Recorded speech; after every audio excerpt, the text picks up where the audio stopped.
आप देख रहे हैं बोलती दुनिया का नया अंदाज, एक देश एक आवाज़, न्यूज़ 24 पर।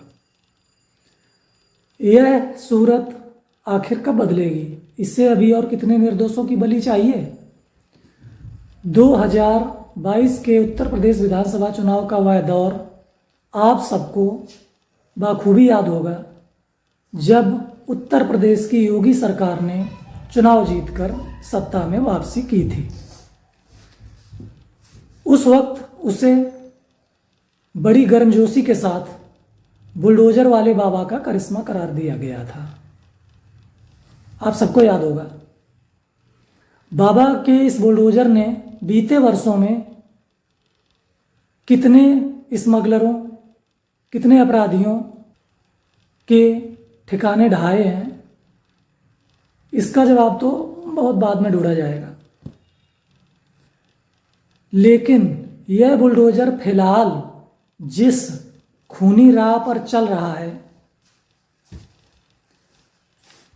उसके खून के छींटे आज हर तरफ उड़ते नजर आ रहे हैं। कानपुर देहात के मड़ौली गांव की यह ताज़ा झकझोर देने वाली घटना आज हर पल जनमानस के सामने घूम रही है। बाबा के सरकारी जल्लाद ही कहना ज़्यादा मुनासिब होगा उनके लिए, जिनकी वजह से दो बेगुनाह जिंदा इंसान जलकर भस्म हो गए। ऐसी जघन्य लीला मुझे तो याद नहीं आ रहा कि पहले कभी देखी या सुनी गई हो।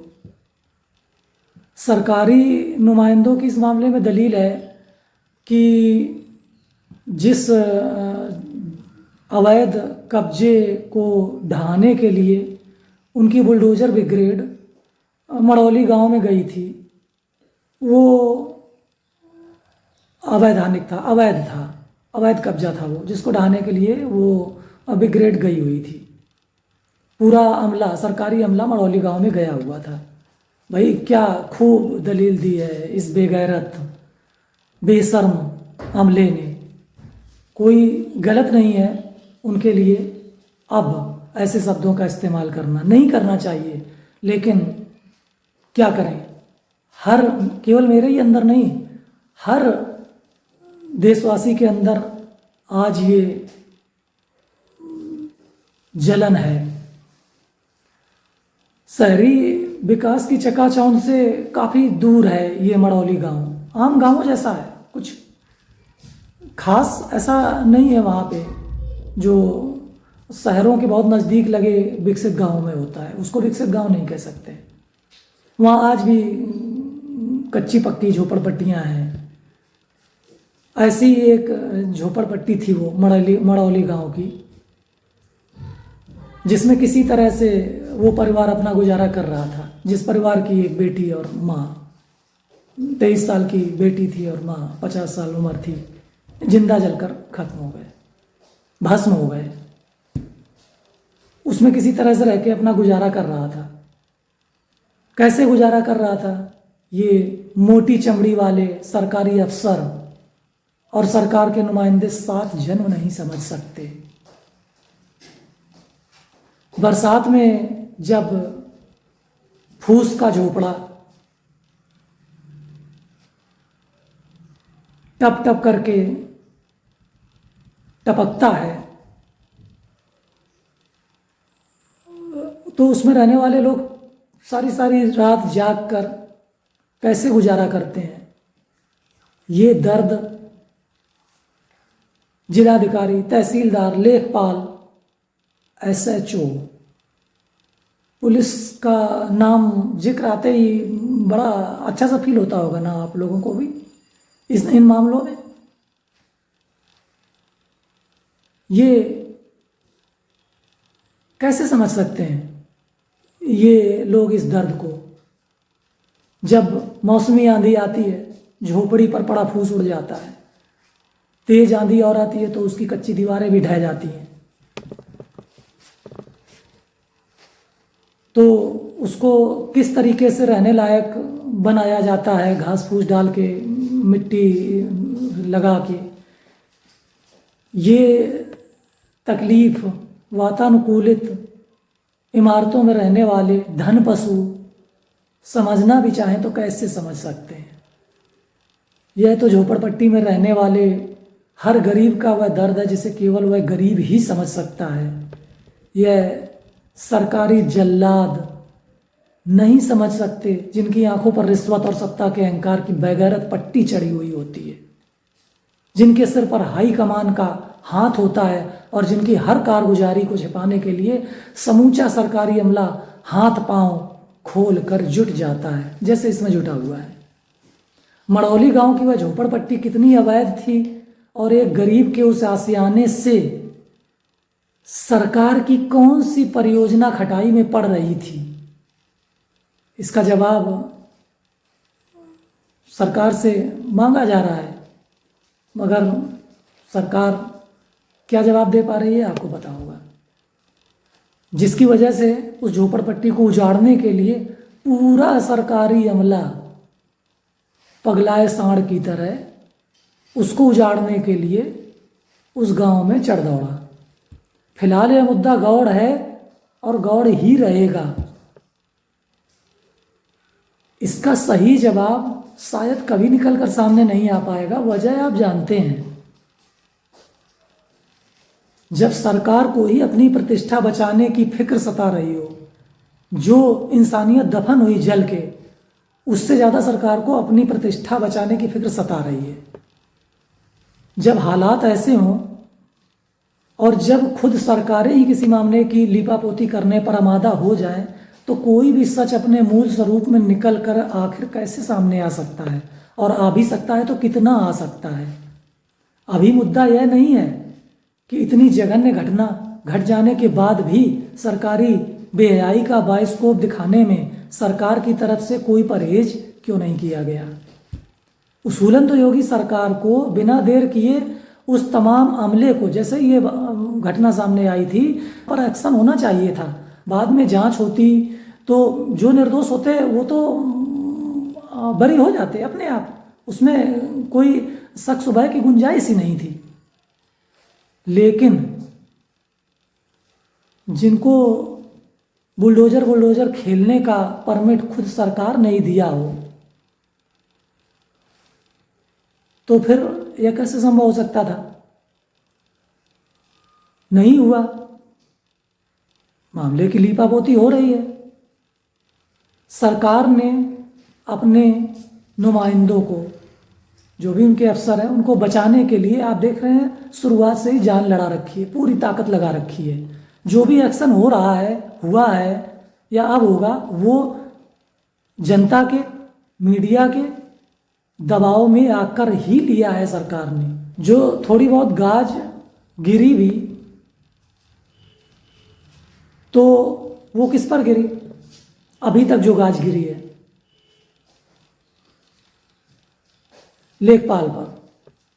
इस सरकारी अमला जो वहाँ मौजूद था, जिसकी वजह से ये घटना घटित हुई, उसमें सबसे निचले स्तर का जो सरकारी कर्मी था वो लेखपाल ही था, ठीक है। उस पर गाज गिरी, उसको गिरफ्तार कर लिया गया। उसको जो है ना, और किसको, जरा देखिए, जेसीबी के ड्राइवर को। क्या गजब तमाशा है, जेसीबी के ड्राइवर पर गाज गिरी, गिरफ्तार भी कर लिया गया उसे, तत्काल गिरफ्तार कर लिया गया। कोई भला इन समझदारों से पूछ के बताएगा कि हुक्म के गुलाम जेसीबी चालक का भला इसमें क्या कसूर था। जब मुख्तार अंसारी जैसे माफिया की इमारतें ढाई गई थी, तो क्या उन इमारतों को ढहाने वाले जेसीबी चालक को सरकार ने कोई गोल्ड मेडल दिया था। सड़ांध मारते सरकारी सिस्टम से मेरे चैनल का, हमारे चैनल का यह सवाल है कि क्या उसकी जेसीबी और उसका ड्राइवर इमारत को पहचान कर उसे ढहाता है। जेसीबी इमारत को पहचानती है कि भाई ये अवैध है, इसको तुरंत गिरा देना चाहिए। अगर नहीं तो वो जेसीबी का ड्राइवर कसूरवार कैसे है। और पुलिस का वह एसएचओ जो पूरी फोर्स लेकर वहाँ पर गया हुआ था, जिसके छत्र छाया में सारे सरकार के अधिकारी वहाँ गए हुए थे। वो जो सर्वशक्तिमान होता है थाना अध्यक्ष, उसकी पुलिस के बिना क्या डीएम, क्या तहसीलदार और क्या लेखपाल और क्या कोई और सरकारी कर्मी एक कदम भी वहाँ पर रख सकता था? क्या मजाक है कि उस एसएचओ को सिर्फ छुट्टी पर भेजा गया? जाओ भाई नैनीताल, मंसूरी, देहरादून की सैर करो सरकारी खर्चे पर। सरकार के पास पैसे की कोई कमी नहीं है खास लोगों के लिए। गरीब मरता है, जलता है, कोई फर्क नहीं पड़ता किसी पर, समाज पर, सरकार पर कोई फर्क नहीं पड़ता। उसी पर पड़ता है जिसने उस दर्द को भोगा होता है। फिलहाल मेरा इरादा किसी जेसीबी चालक की वकालत करना नहीं है, ना ही एसएचओ से मेरी कोई व्यक्तिगत दुश्मनी है या पुलिस से कोई निजी समस्या है, इसलिए उसके बखिए उधेड़ना मेरा काम नहीं है। पुलिस का किरदार कितना साफ सुथरा है ये आप सभी जानते हैं, सारा देश जानता है। हम केवल यह कहना चाहते हैं कि मड़ौली कांड के असली आरोपी अभी भी खुलेआम घूम रहे हैं, और जिस तरह से जिलाधिकारी महोदया को आरोपियों के खिलाफ कार्रवाई करने का शासन से आदेश मिला है, उस लिहाज से तो यह कहावत कहना ही ज़्यादा चरितार्थ होती है कि मेरा मुंसफ ही मेरा कातिल है, वह क्या मेरे हक में फैसला देगा। आप खुद सोचिए, प्रथम दृष्टया जो जिलाधिकारी मामले में, जिन जिलाधिकारी का किरदार मामले में किस हद तक संदिग्ध लग रहा है, वह बुलडोजर ब्रिगेड जिलाधिकारी के आदेश से ही वह अवैध, जिसको ये आवास कह रहे हैं, ढहाने के लिए गई थी, वो जिलाधिकारी के ही आदेश से गई थी। उन जिलाधिकारी को ये जिम्मेदारी दी गई है कि वो दोषियों पर कार्रवाई करें। ये सिस्टम है हमारे देश का, हमारी सरकार का क्या बहुत अच्छा न्याय का तरीका है इस देश में। ऐसा क्यों हो रहा है, ऐसा क्यों होता है, ये कोई राज नहीं है। आमतौर पर सभी सरकारें ऐसे मामलों में निष्पक्ष और प्रभावी कार्रवाई तभी करती हैं जब उनके पास यही आखिरी रास्ता बचता है। जब तक मामले में लीपापोती की गुंजाइश होती है, वह अपने इस अधिकार का, मतलब लीपापोती करने के अधिकार का भरसक इस्तेमाल करती है और अपने सक्षम अधिकारी पर, जिलाधिकारी जैसे सक्षम अधिकारी पर कोई आंच नहीं आने देती, क्योंकि ऐसे हर बड़े अधिकारी की गर्दन बचाना सरकार की पहली प्राथमिकता होती है। साफ दिख रहा है कि यह बर्बर दास्तान लिखने में पुलिस के एसएचओ की भी महती भूमिका है। भाई पुलिस के एसएचओ से मेरा मतलब पुलिस प्रशासन से, पूरे पुलिस प्रशासन से है। पुलिस का एसएचओ अपने उच्चाधिकारियों के आदेश से ही चलता है ज़्यादातर, मगर उस निर्दोष मासूम पुलिस के एसएचओ को सरकार ने छुट्टी पर भेजकर अपने कर्तव्य की इतश्री कर लिया, और उसके ऊपर जो, उनके ऊपर जो पुलिस के उच्चाधिकारी हैं, उनका कुछ पता नहीं है कि उनके ऊपर क्या एक्शन होगा, कब होगा, होगा कि नहीं होगा। आप सोचते होंगे कि सरकार को अपने एसएचओ या जिलाधिकारी जैसे लोगों से इतना इश्क क्यों होता है? जवाब तो आपके सामने लिखा हुआ है, साफ साफ शब्दों में लिखा हुआ है। यह सब सरकार अपनी बदनामी से खुद को बचाने के लिए करती है। ये अलग बात है कि वो बच नहीं पाती है, वो और ज़्यादा बदनाम हो जाती है इस कोशिश में, लेकिन फिर भी उसकी आंखें नहीं खुलती। किसी भी पूर्व में घटी ऐसी किसी भी तरीके की घटना से वो कभी सबक नहीं लेती। याद होगा आपको बुलंदशहर का वो कांड, जब आधी रात को एक बेटी की लाश को जला दिया गया था, फिर भी सबक नहीं लिया सरकार ने, बहुत हो हल्ला मचा था उस टाइम पर। अब अगला प्रश्न ये उठता है कि अब आगे सरकार क्या कर रही है या क्या करेगी? भाई दिख रहा है क्या कर रही है।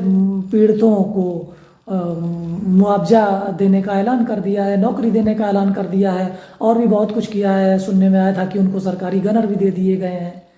जिनके पास खाने की भी कल समस्या थी, वो आज उनको सरकारी गनर दिए गए हैं। कितने दिन के लिए दिए जाएंगे? अब इसका जमीनी प्रभाव क्या होगा? जो दिखता है, दिख ही रहा है, हंगामा छट जाता है जो फौरी तौर पर मचा हुआ होता है।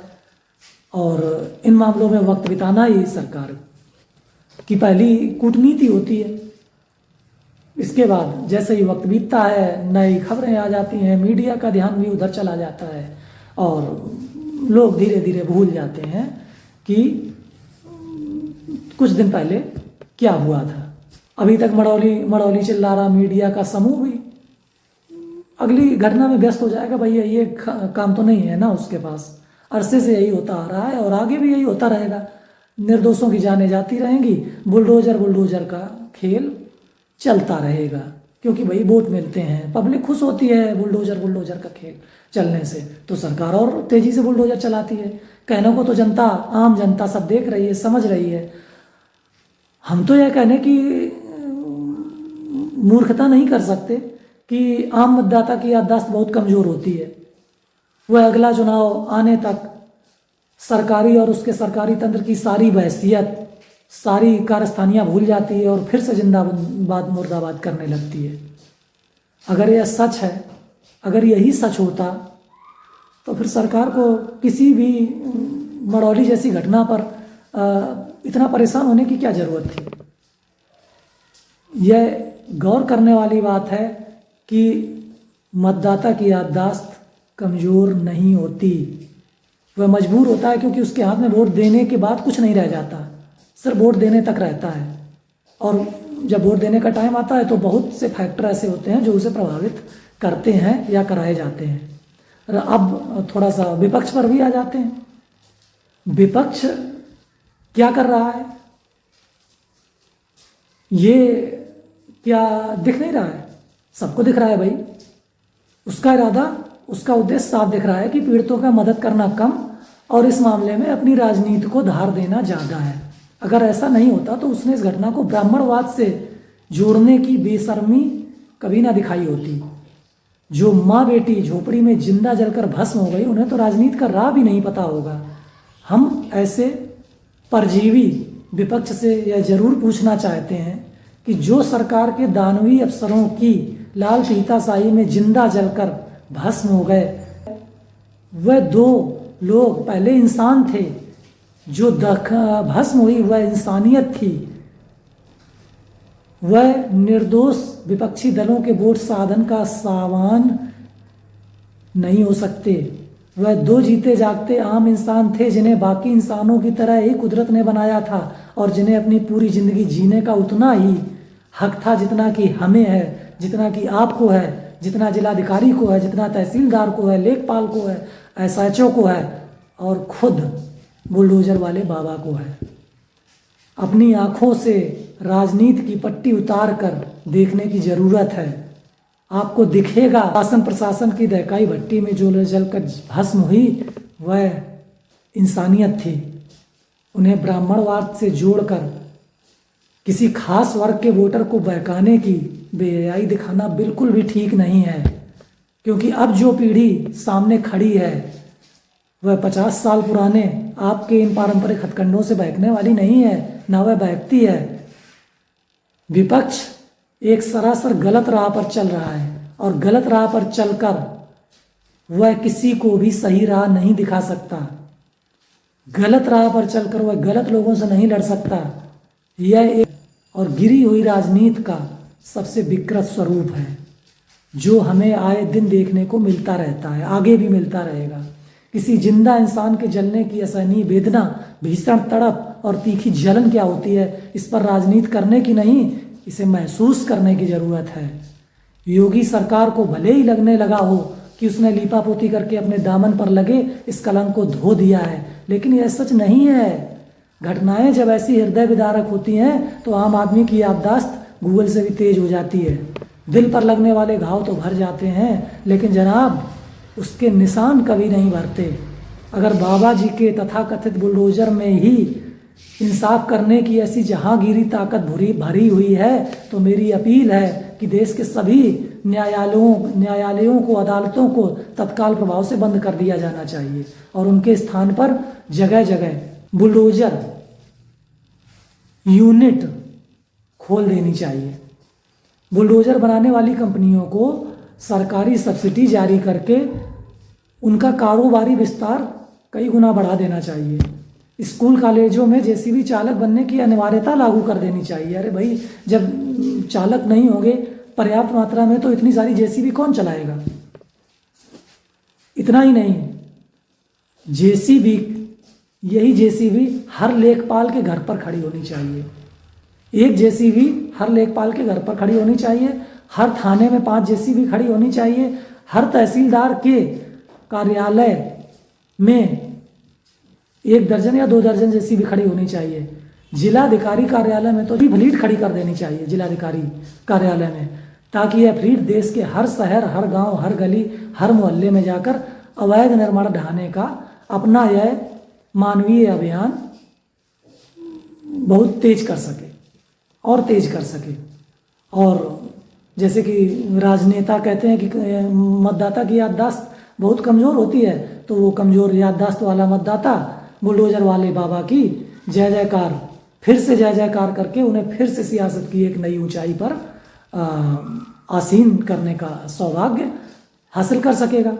हमारी इस निष्पक्ष और चुभने वाली पत्रकारिता पर हंगामा खड़ा करने की कोशिशें तो हो सकती है, हमें सरकार विरोधी तमगा भी दिया जा सकता है और भी बहुत कुछ कहा या किया जा सकता है हमारे साथ, लेकिन देखने वालों को जरूर दिखेगा कि हम केवल समाज के चौथे स्तंभ की अपनी जिम्मेदारी का पूरी निष्ठा और लगन से निर्वहन कर रहे हैं। इसके अलावा और कुछ नहीं। सरकारी विज्ञापन और पर्दे के पीछे वाले दूसरे सरकारी फायदों के लिए हम अपने कर्तव्यों से मुंह मोड़ने वाले नहीं हैं। हमने अगर सकारात्मक फैसलों पर सरकार की खुलकर सराहना की है, तो सरकार के गलत फैसलों पर, उसकी अदूरदर्शिता पर, उसकी गलतियों पर उंगली उठाने का भी हमें पूरा हक है और रहेगा। हम हंगामे में विश्वास नहीं रखते, लेकिन हम कविवर दुष्यंत कुमार के शब्दों में इतना कहने का हक रखते हैं कि सिर्फ हंगामा खड़ा करना मेरा मकसद नहीं, मेरी कोशिश है कि यह सूरत बदलनी चाहिए और ज़रूर बदलनी चाहिए। मगर इस सूरत को बदलने के लिए अभी इस सड़ान मारते सरकारी सिस्टम को और कितने निर्दोषों की बलि देनी होगी, यह तो केवल बाबा का बुलडोजर ही जानता होगा, या फिर शायद वह भी नहीं जानता होगा। एक देश एक आवाज़, न्यूज़ 24 के साथ रविंद्र कुमार। जय हिंद।